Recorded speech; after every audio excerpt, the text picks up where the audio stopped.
साथियों, नमस्कार। आज के चर्चा कार्यक्रम का विषय है किसी भी इकाई में संपूर्ण समर्पण के बाद भी व्यक्ति की इकाई से अलग होने की स्वतंत्रता हमेशा सुरक्षित रहती है। किसी भी परिस्थिति में किसी समझौते के अंतर्गत किसी संबंध विच्छेद की स्वतंत्रता में भी कटौती नहीं की जा सकती। इसमें दो बात कही गई हैं। एक तो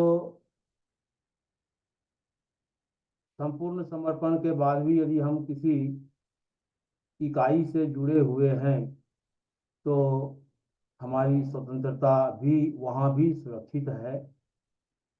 और यदि हमारी सबल इच्छा हो जाए कि हम उस इकाई में नहीं रहेंगे, हम इकाई से अलग होना चाहेंगे, तो हमारे इस अधिकार में भी, संबंध विच्छेद की स्वतंत्रता में भी कोई कटौती नहीं की जा सकती है।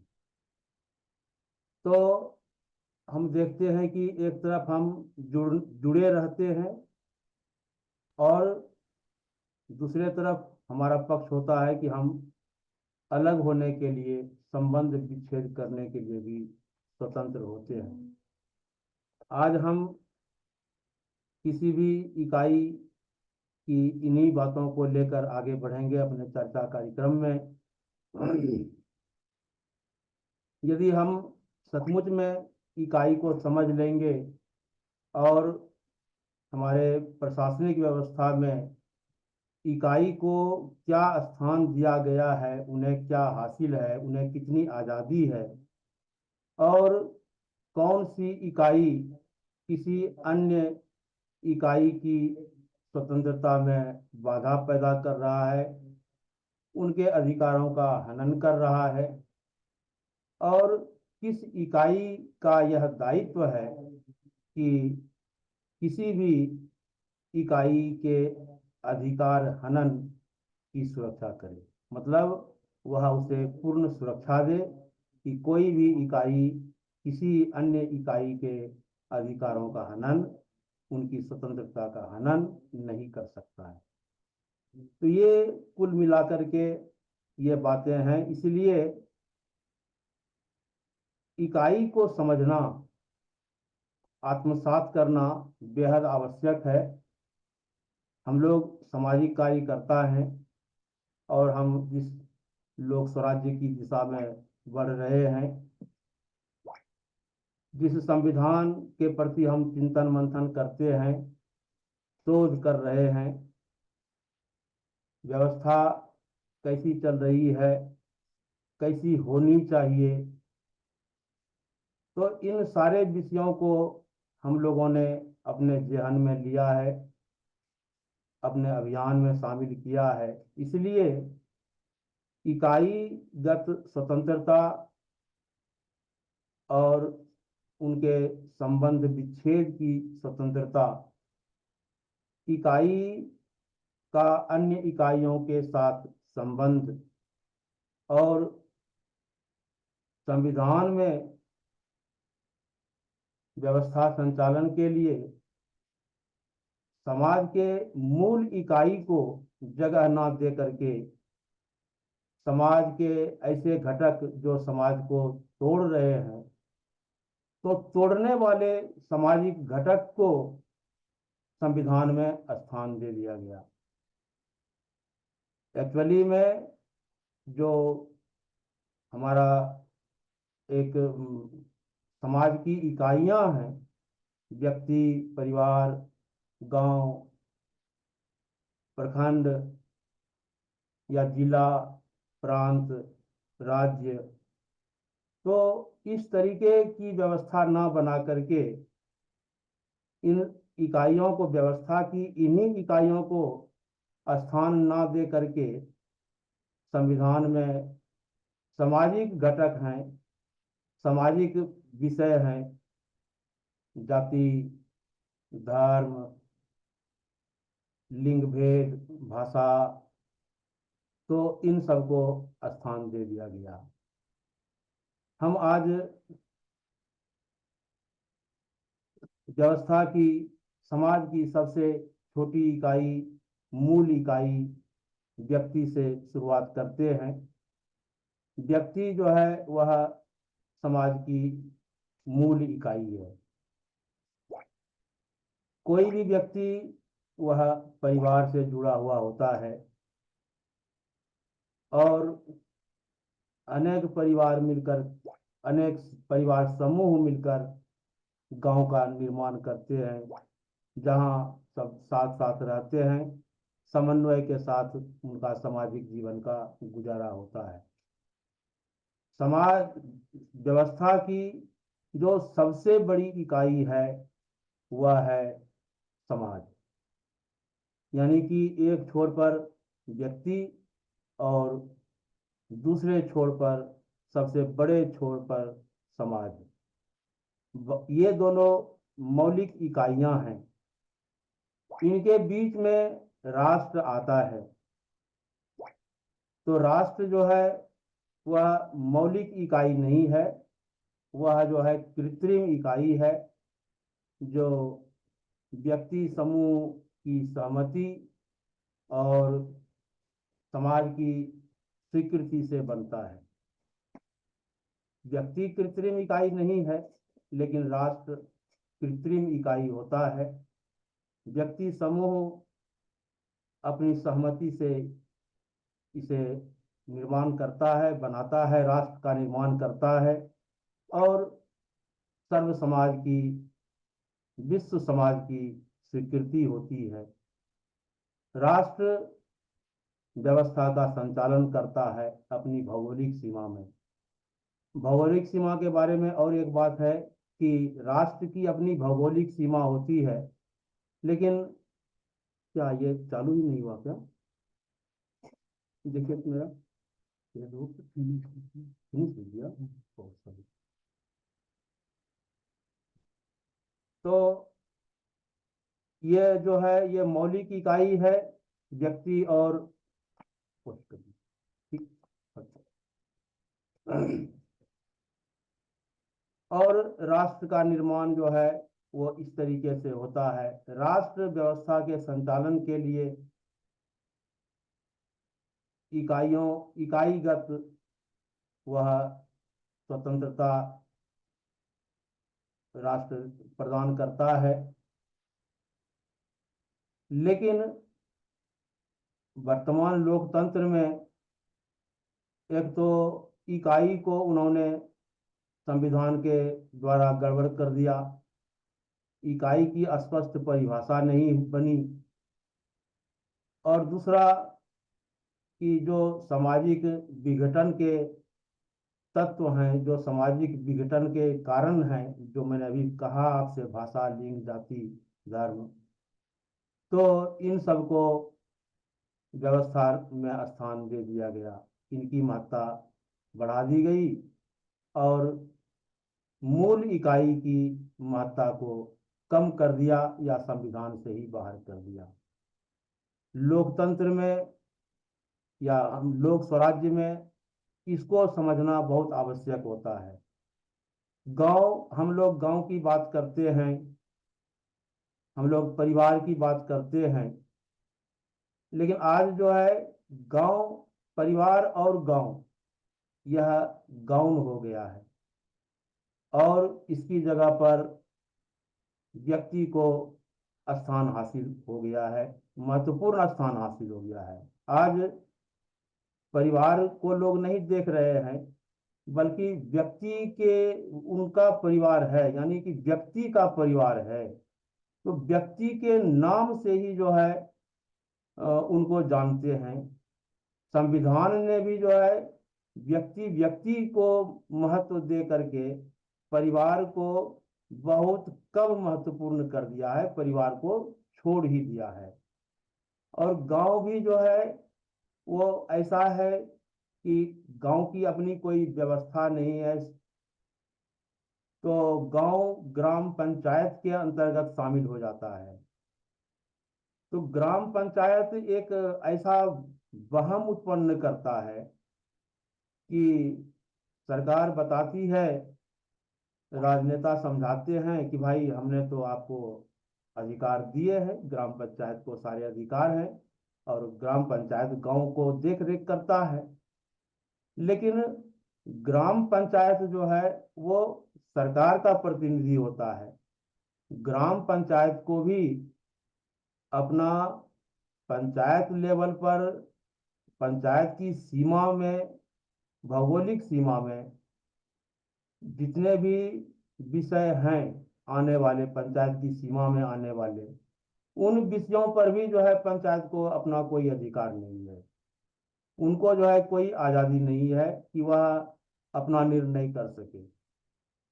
तो वो भी जो है केंद्र सरकार या राज्य सरकार पर ही निर्भर करता है।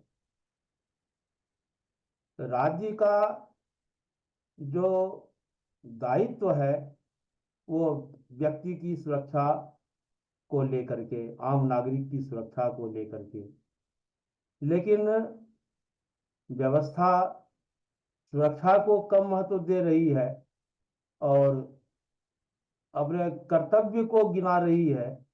कर्तव्य को, जनता के प्रति वह कर्तव्य भाव से चल रही है सरकार, लेकिन दायित्व भाव से नहीं है। तो सरकार को ही दायित्व का बोध नहीं है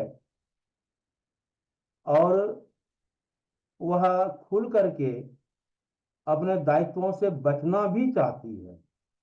इसलिए जो है इस तरीके से व्यवस्था का संचालन हो जाता है या हो रहा है कि हम जो भी इकाई हैं, समाज की इकाई हैं, एक व्यक्ति है, एक परिवार है, गांव है, कोई भी अपना निर्णय, संवैधानिक अधिकार ना होने की वजह से अपना निर्णय लेने के लिए वह स्वतंत्र नहीं है। जबकि यह जो कानून है हमारे ऊपर, वह कोई सार्वभौम कानून ऐसा नहीं बनना चाहिए था कि हमें ऊपर के आदेश को मानने के लिए बाध्य होना पड़ता। यदि मैं एक व्यक्ति के रूप में भी हूँ तो हमें अपने व्यक्तिगत मामले में निर्णय लेने की स्वतंत्रता होती है। यदि व्यक्ति व्यक्ति इकाई होने के नाते आपस में भी कोई संबंध बना लेते हैं, बनाते हैं, कोई लेन देन करते हैं या आपसी अनुबंध के आधार पर कहीं त्रुटि करते हैं, तो उन वहां से भी उनको अलग होने का अधिकार होना चाहिए, संबंध विच्छेद का अधिकार होना चाहिए। हमने मजबूरी में किसी से अनुबंध किया है या कैसी परिस्थिति में अनुबंध किया है और बाद में हम अपने अनुबंध से मुकर जाते हैं, तो हमें मुकरने का अधिकार होना चाहिए। यदि पनिशमेंट लायक हमारा मुकरना होता है तो वह राज्य सरकार दंड देगी, लेकिन उस व्यक्ति को जिसके साथ हम मुकर रहे हैं, धोखा दे रहे हैं, तो उसे भी जो है वह अधिकार नहीं है कि वह हमें दंडित कर सके। तो इस तरीके से इकाईगत स्वतंत्रता वह सीधा सीधा जो है संविधान के द्वारा हस्तक्षेप किया जाता रहा है और तंत्र जो है इकाईगत स्वतंत्रता को खत्म करने में हैं, लगे हुए हैं। वह दिन प्रतिदिन नए नए कानून ला रहे हैं और यदि समाज में ऐसा ही होता रहा तो समाज विकसित समाज नहीं बन सकेगा, उन्नत समाज नहीं बन सकेगा। हमें एक सार्वभौम समाज बनाना है। राष्ट्र ही सर्वोपरि नहीं है, समाज सर्वोपरि है, क्योंकि राष्ट्र की एक भौगोलिक सीमा है। अपने भौगोलिक सीमा क्षेत्र में राष्ट्र ये प्रभुता संपन्न होता है, प्रभु संपन्न होता है, लेकिन अपनी भौगोलिक सीमा से बाहर जो समाज है, हमें उस समाज का भी सम्मान करना है और उस समाज को भी अपना मान करके उनके अनुसार से चलते हुए या उन्हें मार्गदर्शन करते हुए हमें आगे बढ़ना है। सबसे बेहतर समाज को सर्वोपरि मानते हुए समाज को मजबूत करना है। जी धन्यवाद। मैं अपनी बात यहीं पर पूर्ण कर रहा हूँ। आप सब साथियों से भी आग्रह है कि इस इकाई विषय पर, आज का विषय जो है वो इकाई है, चाहे वह ग्रामीण इकाई है, क्षेत्रीय है या राष्ट्रीय इकाई है, तो हमें इकाई पर ही काम करना बोलना है। यदि विश्व व्यवस्था में कभी कोई इकाई आई भी, तो चूंकि समाज ही छिन्न भिन्न है, इसलिए हमारी विश्व व्यवस्था भी जो है कोई काम नहीं कर पा रही है। राष्ट्र व्यवस्था आज सर्वोपरि बन चुका है और सभी राष्ट्र अपने आप को प्रभुता संपन्न राष्ट्र मान रहा है। जी देखिए, ये विषय जो है, जी बाबा। जा रही आवाज ना? जी हाँ बाबा, आ रही है आवाज आपकी। ये विषय थोड़ा जटिल है, क्लिष्ट है, अभी इतना साफ नहीं हुआ है। जी मैं शॉर्ट में आपको इसमें इसको क्लियर कर देता हूं थोड़ा सा, कि एक व्यक्ति के मौलिक अधिकार होते हैं, एक संवैधानिक अधिकार होते हैं। ये दोनों अलग अलग होते हैं। एक सामाजिक अधिकार होता है, ये अलग होता है। तो संवैधानिक अधिकार या सामाजिक अधिकार के विषय में तो किसी के साथ कोई कॉन्ट्रैक्ट किया जा सकता है, लेकिन मौलिक अधिकार के संबंध में आप यदि किसी के साथ कोई समझौता करते हैं, तो समझौता तब तक लागू है जब तक आप सहमत हैं मौलिक अधिकार के विषय में। अगर आप उस समझौते को जब भी रद्द कर सकते हैं, कभी भी, जैसे पुराने जमाने में बंधुआ मजदूरी था, कि कोई मजदूर एक समझौता कर लिया किसी के साथ कि हम आपके यहाँ 5 साल काम करेंगे, लेकिन वो समझौता करने के बाद काम न करे, तो आप बलपूर्वक उससे काम नहीं ले सकते। आपने अगर किसी के साथ एक समझौता कर लिया, समझौता लिखित में एकदम, कि भाई हमको 100 रुपया दो और 2 झापड़ मार दो, 100 रुपया आपने ले लिया, अब मारते समय कह दिए कि हम नहीं मारने देंगे, तो हम आपको बलपूर्वक नहीं मार सकते हैं। उसके लिए आपको कानून का सहारा लेना पड़ेगा।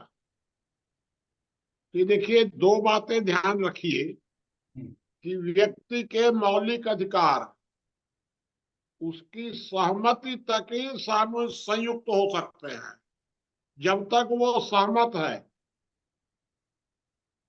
अभी वर्तमान में जो कानून बने हुए हैं ये गलत है, सब कानून गलत है।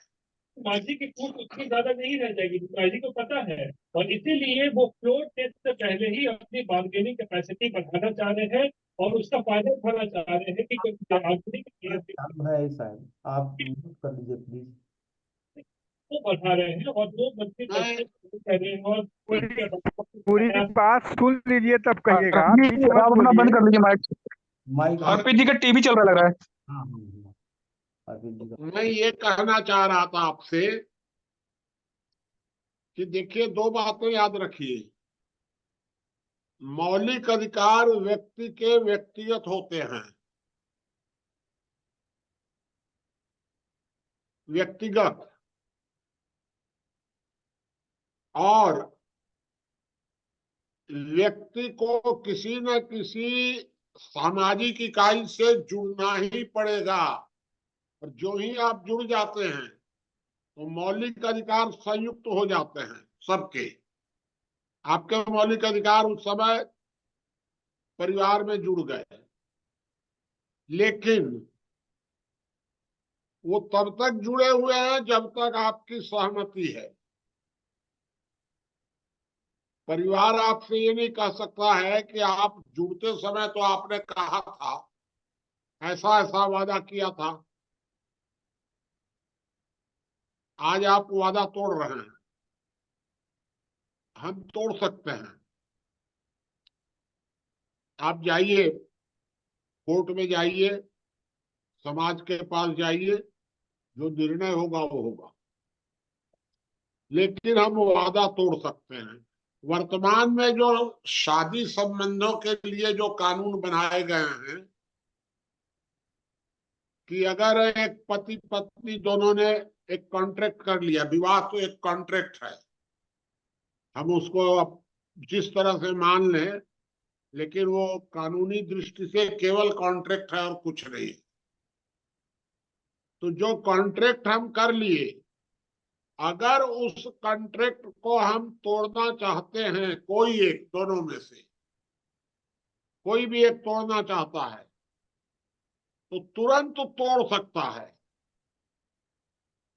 अभी जो कानून बने हुए हैं इसके मुताबिक नहीं तोड़ सकता हो, लेकिन ये कानून गलत है। कानून गलत है माने कानून एक तरह का अपराध है। कानून बनाने वाले को दंडित होना चाहिए इस संबंध में। तो मैं आपको फिर से ये बात साफ कर दूं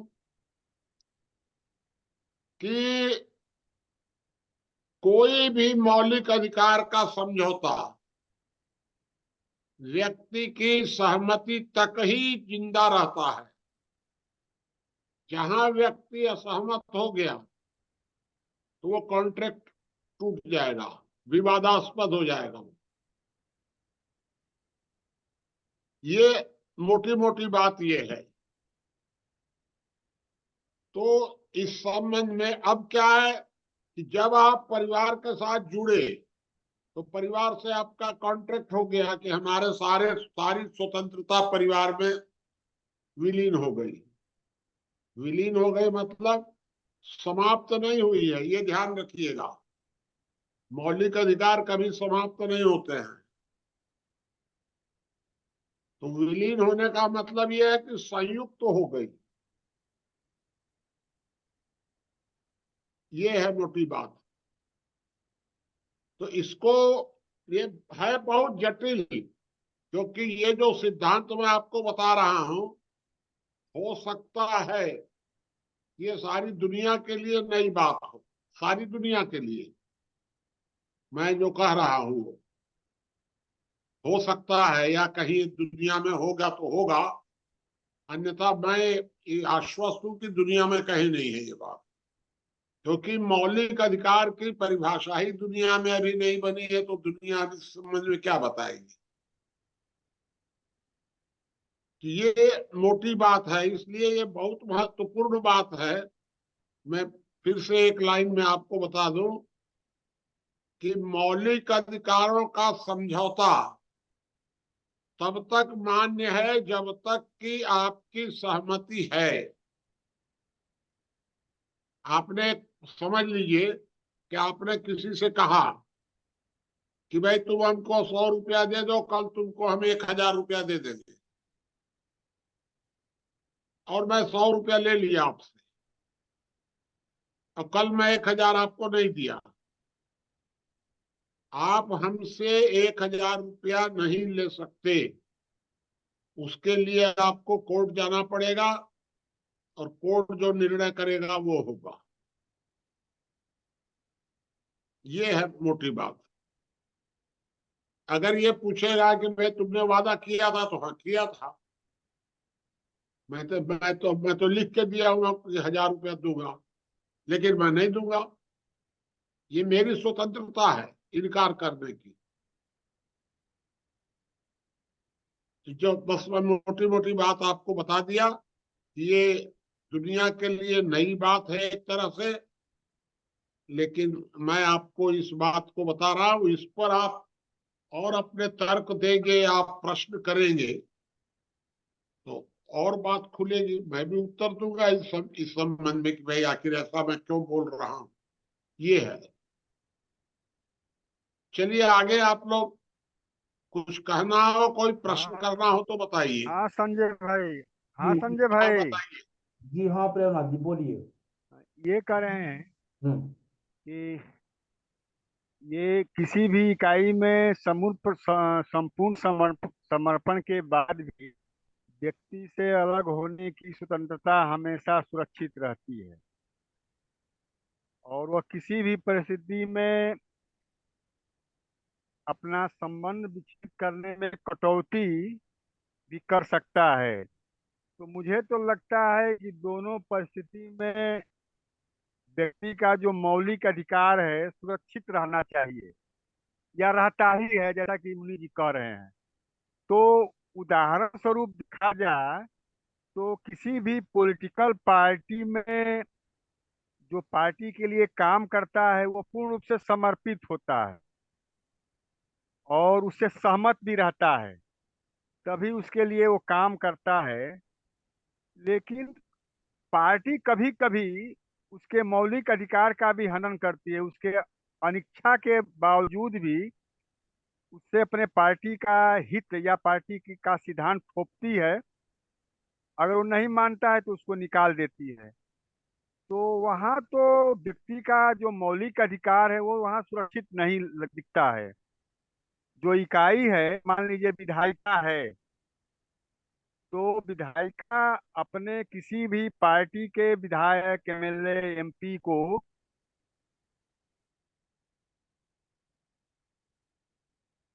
हम्म।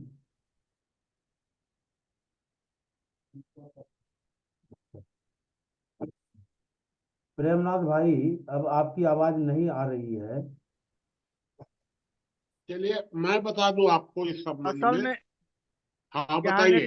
नेटवर्क की गड़बड़ी है। हाँ चलिए आप यहाँ बताइए, हाँ नेटवर्क की प्रेमनाथ गड़बड़ी जी बताइए आप। जी जी। हाँ हाँ। तो ये है कि वो जो पार्टी होती है अपने समर्पित कार्यकर्ताओं का जो मौलिक अधिकार होता है उसका भी हनन करती है। अपने हिस्सों पर उसको साथ अपना रखना चाहती है, बल्कि दूसरे इकाई यानी कार्यपालिका में भी जाकर के जो आईएएस आईपीएस होते हैं उनके जो मौलिक अधिकार हैं उनको भी हनन करती है, अपनी बात जबरदस्ती वहां भी थोपती है। चलिए मैं आपको बता देता हूँ इस संबंध में। किसी पार्टी में आप अगर शामिल होते हैं तो वहां जाकर के आपका संवैधानिक अधिकार होता है, मौलिक अधिकार नहीं होता है। मौलिक अधिकार तो केवल इतना ही है कि आप जब चाहें तब छोड़ सकते हैं, और पार्टी जब चाहे तब आपको निकाल सकती है बिना आपकी मर्जी के। तो ये आप मान करके चलिए, अगर कोई व्यक्ति किसी परिवार का सदस्य है तो परिवार में जब वो गया है तो सारे अधिकार तो परिवार में।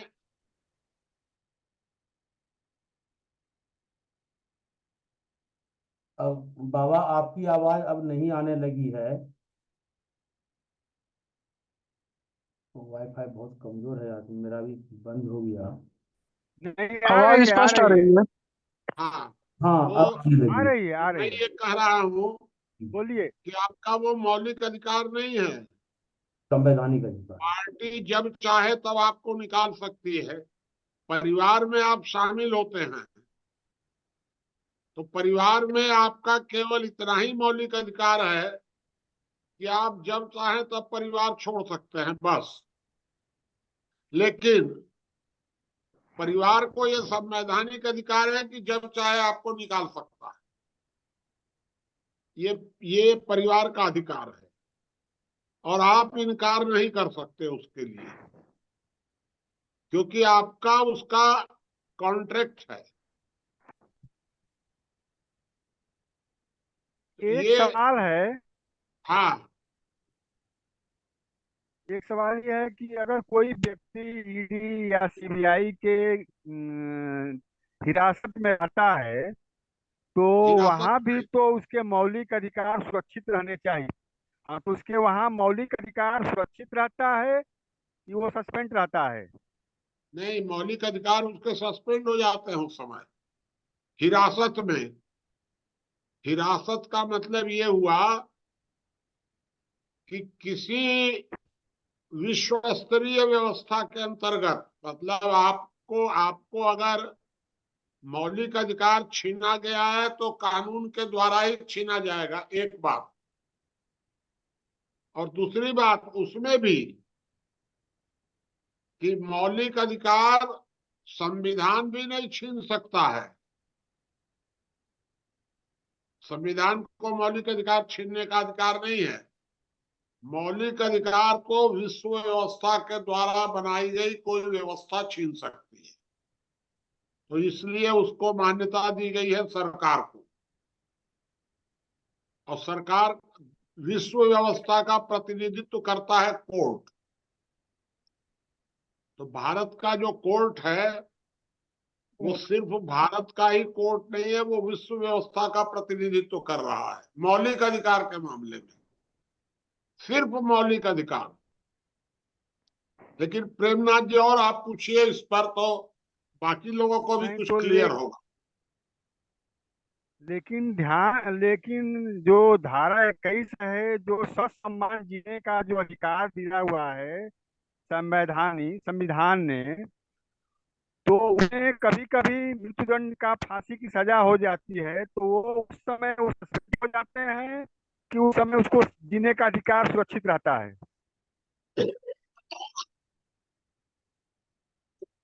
जो फांसी होती है वो फांसी कोर्ट से होती है।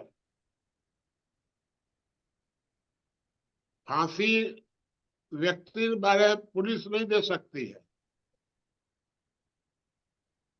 कोर्ट विश्व व्यवस्था का प्रतिनिधित्व कर रहा है। ये आप देखिए, एक बात आपको ये बता दें कि अगर संविधान द्वारा किसी के मौलिक अधिकार के आक्रमण करने का कोई संविधान में प्रावधान बनता है तो न्यायपालिका उस संवैधानिक प्रावधान को रद्द कर सकती है। न्यायपालिका को इतना अधिकार है कि वो संविधान को भी रद्द कर सकती है मौलिक अधिकार के संबंध में। एक और सवाल है, लास्ट। हाँ, ये ये कह रहे हैं कि अभी आपने कहा कि किसी बंधुआ मजदूर को भी वो जब चाहे तब अपने मालिक से अ, संबंध विच्छेद कर सकता है। हाँ, जबकि ठीक। जबकि मालिक बंधुआ मजदूर को बनाने में उसका जो मौलिक अधिकार है वही छीन लेता है, और वो जबरदस्ती उसको बंधुआ मजदूर बनाए रखता है। ऐसे में उसका जो मौलिक अधिकार होता है वो तो सुरक्षित ही नहीं रहता है, वो विच्छेद कहाँ से करेगा? नहीं, इस पर क्या उसकी है? सहमति तक, उसकी सहमति है तब वो बंधुआ मजदूर के रूप में रह सकता है।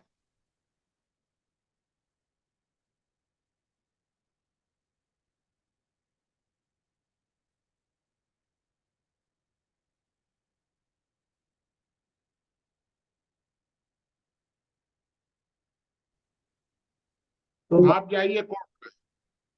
बाबा मैं एक चीज जानना चाहता हूँ। हाँ, आप भी चलिए, सब लोग पूछ सकते हैं क्योंकि ये विषय जटिल है।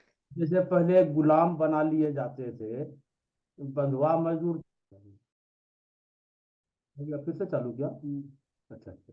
बाबा एक तो यहाँ क्या मेमोरी कम है अपने पास? वाईफाई नहीं है। वाईफाई यहाँ पर वाईफाई का कनेक्शन नहीं है बाबा। ये हाँ, प्राइवेट। ठीक है, चलिए, हाँ, आप बताइए क्या बोल रहे थे आप। मैं आ रही है आवाज?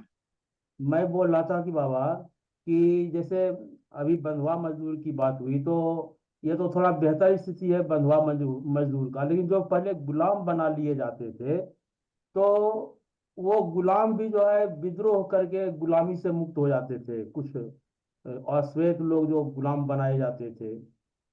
या भारत में भी यदि ऐसा तो रहा नहीं है, लेकिन बाहर के समाज में जो है ऐसा इतिहास प्रसिद्ध है, इतिहास है उसका, कि गुलाम बनाए जाते थे और गुलाम भी जो है विद्रोह करके गुलामी से मुक्त हो जाते थे। तो क्या उनको वो अधिकार था? नहीं था। उस समय मौलिक अधिकार की परिभाषा ही नहीं थी। परिभाषा ही नहीं थी। अभी भी, हम्म, आज भी मौलिक अधिकार की कोई परिभाषा जो है, ये लोकतांत्रिक देशों में तो है, लेकिन अधूरी, आधी अधूरी है लोकतांत्रिक देशों में। अभी इस्लामिक देशों में नहीं है मौलिक अधिकार, साम्यवादी देशों में नहीं है मौलिक अधिकार, लोकतांत्रिक देशों में है, जिसमें भारत भी है। लेकिन भारत में भी क्लियर नहीं है अभी तक, इतना जितना मैं आपको क्लियर कर रहा हूं।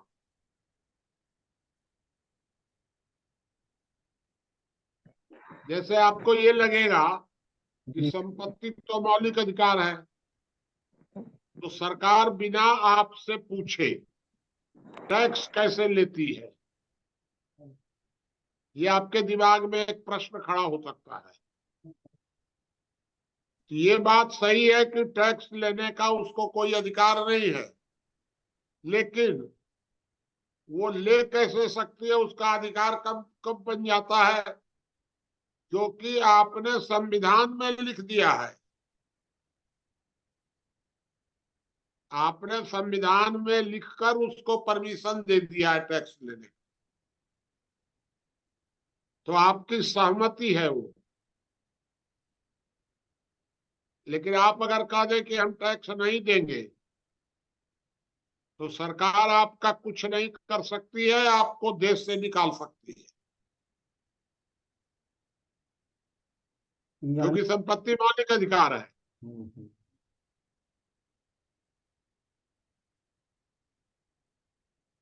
आप प्रश्न करेंगे कि देश से निकाल देंगे तो कहाँ जाएंगे, तो कहे आप जहन्नुम में जाइए, समुद्र में डूब जाइए, चाहे दुनिया में जहां जाना हो जाइए, लेकिन हम अपने देश में नहीं रखते।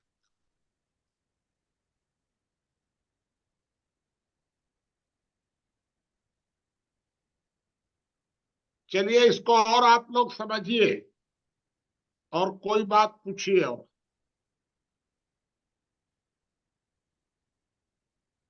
कुछ ब्रजेश जी को नहीं पूछ रहा है क्या? बाबूजी, मौलिक अधिकार जो है किसी की सहमति के साथ हमने शेयर कर दिए हैं, हाँ और अगर हम बीच में कॉन्ट्रैक्ट तोड़ते हैं तो कॉन्ट्रैक्ट ब्रीचिंग का मामला बनता है। तो हाँ उसमें जो है जो भी दंड रहेगा कॉन्ट्रैक्ट ब्रीचिंग के अनुसार वो तो देना पड़ेगा ना। हाँ, वो आपको देना पड़ेगा, जो कोर्ट जो निर्णय करेगा वो बाबूजी, आपको ये देना जो पड़ेगा। ये जो जो मानहानि का जो केस करते हैं, ये किसके अंतर्गत आएगा? क्या मानहानि में कोई कॉन्ट्रैक्ट ब्रीचिंग होती है, या फिर वो पूरी संपत्ति पे कोई मतलब सीमा नहीं है, आप मानहानि में जो मर्जी वो जितना चाहे ठोक सकते हैं? तो मानहानि के जो, क्या मानहानि कॉन्ट्रैक्ट ब्रीचिंग में भी कुछ ऐसा है कि आपकी कोई सीमा तय है? नहीं, इस संबंध में तो संविधान के मुताबिक, जी। संविधान के मुताबिक ही कार्यवाही होगी आपके ऊपर। बाबूजी, कॉन्ट्रैक्ट ब्रीचिंग का मतलब है कि आपने कोई कॉन्ट्रैक्ट किया है, पहले किया और सहमति हो गई। हाँ सहमति करते साथ ही आपने यह अनुबंध अनुबंध भी उसमें डाल दिया कॉन्ट्रैक्ट में कि अगर हम कॉन्ट्रैक्ट तोड़ते हैं तो हमको ये भरना पड़ेगा, या हाँ, इतना, वो पहले से डिफाइन होता है। ठीक है। जबकि मानहानि में क्या है कि आपने किसी का अपमान कर दिया या कुछ कर दिया, तो मानहानि हानि में अनिश्चित राशि ठोकी जाती है। अनिश्चित राशि नहीं थोप सकते हैं जब तक कि वो कानून नहीं होगा। जी। कानून में जो प्रावधान होगा जितनी राशि का, जी। जी। उतना ही लगा सकते हैं। आप पता करके बताइएगा, कोई ऐसा मामला होगा तो। जी। और जो जो विवाह के जो मामले होते हैं और दहेज हाँ लिया जाता है, हाँ विवाह यदि यदि संबंध विच्छेद होता है तो ये भी एक तरह का कॉन्ट्रैक्ट ब्रीचिंग का ही मामला बनेगा। हाँ, तो इसमें इसमें अगर शादी के समय तो कोई कॉन्ट्रैक्ट साइन करता नहीं है कि कितना दिया है कितना लिया है। ठीक है। उसके बाद मतलब किस आधार पे ये तय होगा कि उसे कोर्ट में कैसे सिद्ध करेंगे कि इतना पैसा जो है तलाक होते समय या अलग होते समय मिलेगा? ये सब देखिए, कॉन्ट्रैक्ट भी आपने कर लिया जी और आपने कोर्ट में कह दिया कि हाँ मैंने इतना कॉन्ट्रैक्ट किया था जी कि मैं संबंध विच्छेद करूंगा तो इतना दूंगा, लेकिन कोर्ट कह सकता है कि यह अन्याय है, उसकी राशि घटा सकता है कोर्ट। ये है मौलिक अधिकार का। और आप बिना कोर्ट गए तो आप उससे वसूल कर ही नहीं सकते हैं जब तक वो सहमत नहीं है। समझौते की राशि भी नहीं सब वसूल कर सकते हैं। शादी के समय आपने कॉन्ट्रैक्ट किया कि अगर तोड़ेंगे तो हम 1 लाख रुपए देंगे, कॉन्ट्रैक्ट आपने कर लिया और आपने समझौता तुरंत तोड़ दिया। आप 1 लाख रुपया उससे सीधा नहीं ले सकते, जब तक आपको कोर्ट जाना पड़ेगा और कोर्ट कहेगा कि भाई 1 लाख रुपया तो बहुत ज्यादा है, कहाँ से देगा, नहीं 10,000 रुपया में इसको निपटाओ। बाबूजी, यदि ये सिद्ध हो जाता है कि हाँ दहेज की जैसे मान लीजिए दहेज लिया है या शादी के समय अनुबंध में 2 लाख या 3 लाख रुपए सिद्ध होता है कि इतना इतना हमने इनसे लिया है, और जब हाँ संबंध विच्छेद होता है तो जो अपोजिशन है लड़की वाले हैं उन्होंने 2 लाख को बढ़ा चढ़ा करके 5 लाख या 10 लाख कर दिया, यानी हाँ कि गलत आंकड़ा प्रस्तुत कर दिया धोखाधड़ी करने के लिए, तो इस तो केस में जो है उसके ऊपर उल्टा पेनल्टी हो सकती है ना? हाँ हो सकती है। इस केस में अगर किसी ने ऐसा किया है तो न्यायालय में वो दंडित हो सकता है।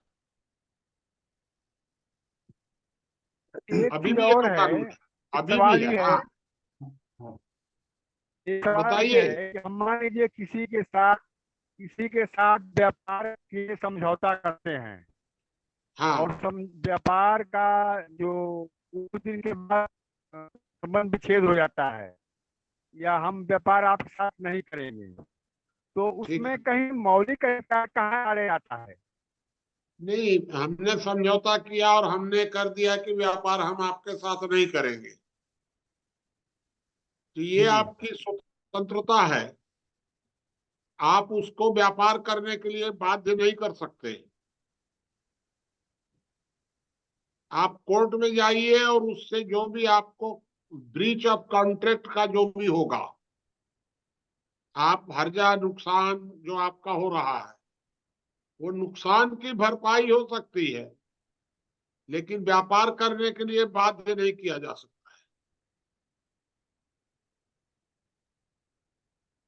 यही है मौलिक अधिकार। वर्तमान में जो हो रहा है वो गलत हो रहा है।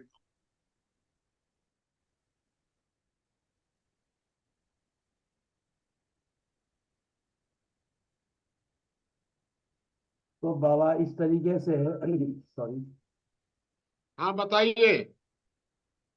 बाबा इस तरीके से जो है हमारा संवैधानिक अधिकार और सामाजिक अधिकार और मौलिक अधिकार, तो ये तीनों तीनों भी हमें पूर्ण रूप से प्राप्त नहीं है यदि तंत्र का हस्तक्षेप इस तरीके से हो रहा है तो, या संविधान जो है हमारे अधिकारों में कटौती कर रहा है मौलिक अधिकारों में, या बाबूजी जी, आपने अभी कहा कि संविधान ये गलत कर रहा है, तो मुझे समझ में किस संबंध में आप ये कहना चाह रहे हैं, क्योंकि वर्तमान में भी ये प्रोविजन तो है कि आप किसी के साथ कॉन्ट्रैक्ट ब्रीच कर सकते हैं, जुर्माना आपके ऊपर जो भी लगेगा या जो भी मुआवजे की राशि होगी वो आप दे करके अलग हो सकते हैं। जैसे अगर दो लोग साथ में व्यापार करते हैं तो उन्हें पूर्ण सहमति है कि वो व्यापार से अलग हो सकते हैं, लेकिन जो घाटा होगा उस घाटे की भरपाई करनी पड़ेगी। तो ये तो वर्तमान में भी है, इसे कहाँ से गलत कहा जा सकता है? नहीं, मैं कह रहा हूँ शादी विवाह के मामले में जी जी जी। ये कानून कोर्ट कोई कैसे संविधान बना सकता है कि 3 तलाक मान्य होगा, 2 नहीं होगा। हम कोई एक एक एक बार तलाक बोल दिए तो 1 तलाक भी मान्य होगा। जी बाबूजी। फिर दूसरी बात ये है कि आप ये कैसे कह सकते हैं कि कोर्ट परमिशन देगा तब तलाक होगा, क्योंकि मौलिक अधिकार है, ये गलत बाबूजी है कानून। हाँ एकदम। एक एक चलिए। प्रश्न ये खड़ा होता है कि अगर कानूनी मान्यता न दी जाए तलाक को हाँ और दो व्यक्ति अपनी सहमति से अलग हो जाएं, हाँ फिर जो व्यक्ति अलग होता है वो जाकर के दूसरा विवाह कर लेता है कहीं, ठीक है। तो जो जब तक तलाक ना हुआ हो और तब तक दूसरा दूसरा जो विवाह है वो मान्य नहीं होता है। यदि हाँ उसको कोर्ट से मान्यता प्राप्त ना हो और जाके व्यक्ति दूसरा विवाह कर ले केवल सामाजिक मान्यता के आधार पर, तो फिर फ्यूचर में तो ऐसा हो सकता है कि जो दूसरी पत्नी है या जो जो जिससे दूसरा विवाह किया है, तो पहले जिससे विवाह है वो तो उस पे वो कानूनी कार्रवाई कर सकता है। तो ये सब कानून गलत है ना। कानूनी कार्रवाई इसलिए कर सकता है क्योंकि कानून में आपने दिया है, ये जी। कानून ही गलत है। जी। ये सारे कानून हटा हटा देने की जरूरत है सर। जी बाबू। कुछ ताती जी पूछ रहे थे और। हाँ बाबा, मैं जैसे बोल रहा था कि मौलिक अधिकार जो है व्यक्ति की सहमति तक ही मतलब वो कर सकता है, अनुबंध कर सकता है या दंड का भागी बनेगा। तो संवैधानिक अधिकार और सामाजिक अधिकार व्यक्ति को प्राप्त होते हैं, तो क्या उनकी सहमति वहां पर काम करेगी या व्यक्ति की सहमति या संवैधानिक बाध्यता? नहीं, व्यक्ति की सहमति। व्यक्ति की सहमति, जी। व्यक्ति जब तक सहमत है तब तक वो कॉन्ट्रैक्ट लागू है, मौलिक अधिकार के मौलिक अधिकार के संबंध में वो कॉन्ट्रैक्ट लागू है जब तक वो सहमत है। मैं आपको जैसे बताया ना कि भाई मैंने एक कॉन्ट्रैक्ट कर लिया जी। कि मैं, ठीक है भाई मैं भूखा हूँ, खाना खाऊंगा तो झापड़ मार लेना। ठीक है, मैं खाना खा लिया, तो मार खाते समय बोला कि नहीं हम नहीं मारने देंगे, तो आप मार नहीं सकते हैं हम। अब आप कोर्ट जाइए उसके लिए कि ये देखिए ब्रीच ऑफ कॉन्ट्रैक्ट किया, हमारे साथ इसने समझौता किया कि खाना दोगे तो तुम हमको दो झापड़ मार देना, ये तुमने समझौता किया था। तो कह रहा है कि हाँ हम किए थे लेकिन हम नहीं मानेंगे, तो उसका मौलिक अधिकार है। कोर्ट उसको दंड देगा कि दो झापड़ मारना है कि एक झापड़ मारना है कि नहीं मारना है, ये कोर्ट करेगा।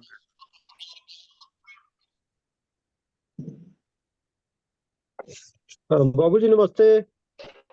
नमस्ते, हाँ बताइए। मुझे पहले भी इसमें एक आशंका थी, अब भी है, कि इस सब से क्या परिवारों का टूटना बढ़ नहीं जाएगा? बढ़ सकता है, लेकिन परिवारों का टूटना अगर बढ़ता है इससे, तो आप किसी को जबरदस्ती बांध कर कैसे रखेंगे? देखिए, एक बात ध्यान रखिए कि परिवारों में घुटन ज्यादा घातक है टूटन की अपेक्षा। अगर परिवार में आपसी सहमति नहीं है और सहमति बन नहीं रही है, टूट जाने दीजिए। टूट जाना ज्यादा घातक नहीं है, ज्यादा घातक ये है कि वो टूट नहीं रहा है और पसंद नहीं है, सहमति नहीं बन रही है आपस में, तो घुटन नहीं जो है वो ज्यादा नुकसानदेह है। हाँ बताइए। नहीं, जैसे इस्लाम में पहले 3 तलाक वाला था कि गुस्से में किसी ने 3 तलाक कह दिया तो संबंध विच्छेद हो जाता था, तो इस तरह सभी में ही ऐसा हो सकता है कि गुस्से में कोई अचानक ऐसा हो जाए और संबंध टूट जाए, फिर बाद में पछतावा हो, तो उसका क्या? नहीं, जिस तरह संबंध तत्काल टूटेंगे उसी तरह जुट भी तो सकते हैं, क्योंकि कोई अगर संबंध तोड़ेगा तो कहीं ना कहीं जाके जोड़ेगा। देखिए, मौलिक अधिकार के संबंध में किसी प्रकार का कोई भी बंधन नहीं हो सकता है। जी, जायज तो बात है, बस फिर खतरा एक, वही नजर हाँ, आता है। फिर एक बात और है जी कि प्रत्येक व्यक्ति को किसी न किसी के साथ जुड़ना उसकी मजबूरी है, जुड़ना ही पड़ेगा, अकेले नहीं रह सकता है कोई भी। तो जुड़ना तो उसको है ही है। जी जुड़ना मतलब मौलिक अधिकार, किसी भी व्यक्ति के मौलिक अधिकार हो ही नहीं सकते हैं अकेले जी के। जी जी जब भी होंगे तो ज्वाइंट होंगे। समाज विज्ञान की जो परिभाषा है, वो व्यक्ति की स्वतंत्रता और सहजीवन का तालमेल समाज विज्ञान है।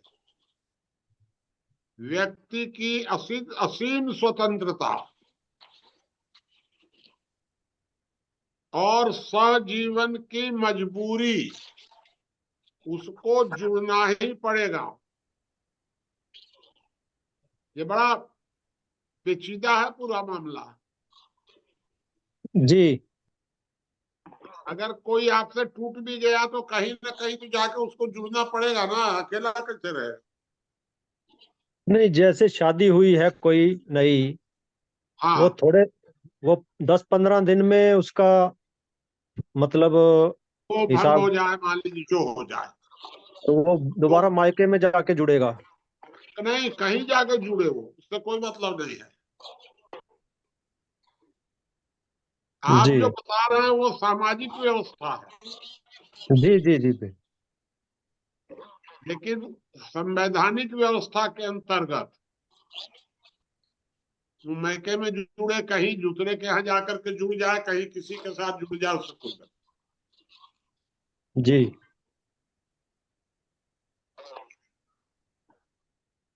हेलो। हाँ, बताइए श्रीकांत जी कुछ। हमको दो बातें इसमें कहनी है। हाँ, पहली बात तो ये है कि कॉन्ट्रैक्ट जैसे ही कोई दो व्यक्ति या दो से अधिक व्यक्ति करता है तो उसका कोई कानून नहीं है। उसका कानून यही है कि जो क्या अनुबंध हुआ, अनुबंध के आधार पर ही कोर्ट फैसला देता है अपना। और दूसरा बात कहना है, दूसरी बात यह है कि मान हानि का जहां तक बात है तो मान हानि सबका अलग अलग होता है। जैसे मान हानि एकदम गरीब वही अंतिम आदमी, महात्मा जी का अंतिम आदमी है, उसका मान हानि नहीं होता है। लेकिन बजरंग मुनि का मान हानि होता है। अब जैसे बजरंग मुनि जी को कोई डांट देता है तो बजरंग मुनि जी 1 करोड़ रुपया मांग सकते हैं उससे। लेकिन उसको कोई दो थप्पड़ मार देता है तो उसका क्या मान हानि, वो तो उसको से कोर्ट फीस दे नहीं पाएगा, तो उसका मान हानि क्या हुआ। तो इसलिए मान हानि के मामले में पर्सनालिटी के अनुसार डिफॉल्ट होता है। और कॉन्ट्रैक्ट में कोई कानून नहीं होता है, वही कागज देखता है तू कि वहाँ कहाँ कहाँ कॉन्ट्रैक्ट को क्या किया गया है, अकॉर्डिंग टू पेपर वो अपना डिसीजन देता है। ठीक है।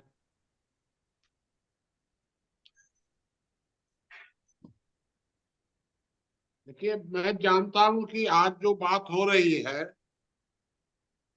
वो आपको आसानी से पचेगी नहीं। आपको लगेगा कि ये तो प्रैक्टिकल नहीं है। ये बात मैं भी समझता हूँ, क्योंकि मैं जिसको भी कहता हूँ वो जल्दी से हाँ नहीं करता है, कहता है कि ऐसा कैसे हो जाएगा। लेकिन यही समाज विज्ञान है।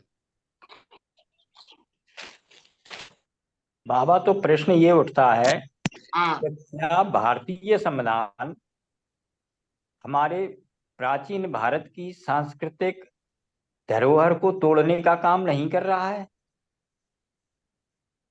ये प्रश्न इससे मौलिक अधिकार वाला नहीं है। आप जो कह रहे हैं कि भारतीय संस्कृति, तो तो संस्कृति का संविधान संरक्षण। जो है, आज जो हम लोग चर्चा कर रहे हैं, जी जी बाबा। हम लोग भारतीय संस्कृति पर नहीं कर रहे हैं।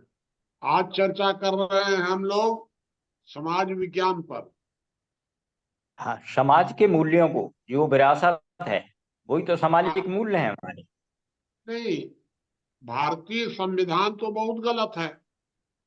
उसको हाँ, तो, संविधान में तो बहुत गड़बड़ है, इसको सुधारने की जरूरत है सबको।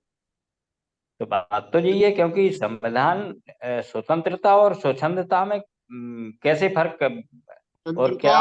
और, हाँ, मैं आपको बता दूं, ये जी स्वतंत्रता ये है कि आप अपने गाल पर रोजाना 10 झापड़ मार सकते हैं,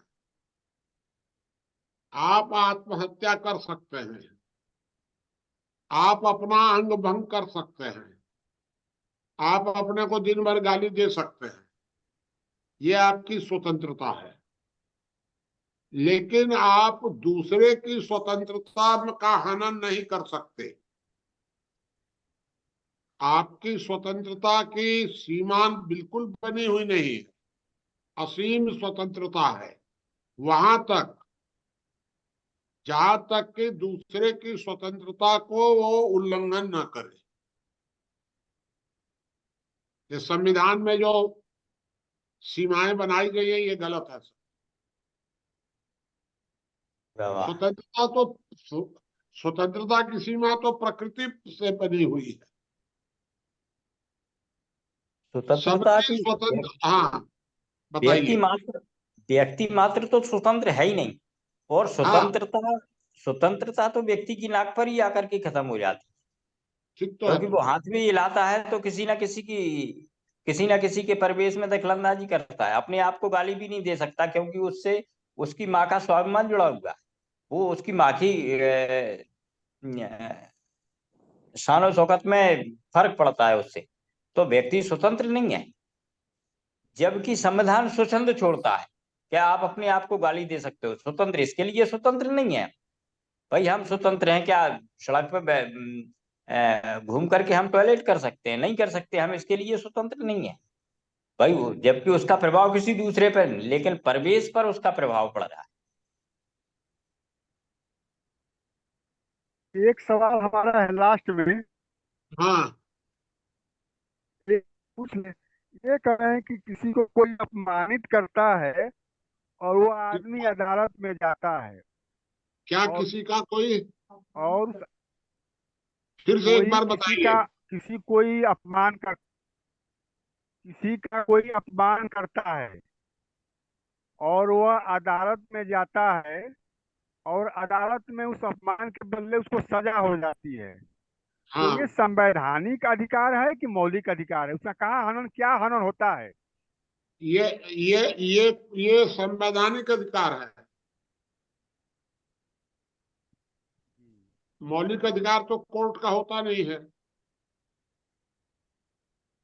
कोर्ट आपको नहीं, जैसे दंड वो देता राहुल है गांधी वाला जो मामला था, कि उसको वो छोड़ दीजिए, राहुल हटाइए। वो राहुल राहुल वाली की बात को छोड़ दीजिए आप। सीधा सीधा मामला यही है कि अगर किसी की मानहानि का मामला है तो वो संविधान से चलता है।